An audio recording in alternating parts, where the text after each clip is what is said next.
This conversation drives me slightly crazy because it's always framed in sort of airy hypotheticals. Aren't you concerned that rich people, non-specified, might leave? And then you'll occasionally get folks like Howard Schultz writing their op-eds about how they're cranky and they wanted to go.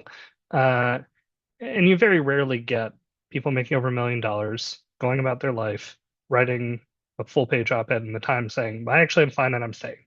Like that doesn't make news. That doesn't make a story. But you mentioned Howard Schultz before, and I think it's an instructive example um, because buried in his post about the fact that he not was leaving Seattle but had already left was, I think, a very important piece of information, which is that all of his children live on the East Coast, and that's also where he grew up. And he is choosing to move back closer to all of his children. And the reason I bring this up is that rich people make their decisions about where they want to live for the same reasons that the rest of us do. They want to be part of a community. They want to be part of, their neighborhood. They want to be part of they have their doctor here. They have trails they like here. They're near their kids. They're near their parents. They're near their friends. Yes, there is obviously some degree to which tax policy matters on the margins, but if you're someone for whom tax policy is driving where you're going to live, you are right on the edge of not living here anyway.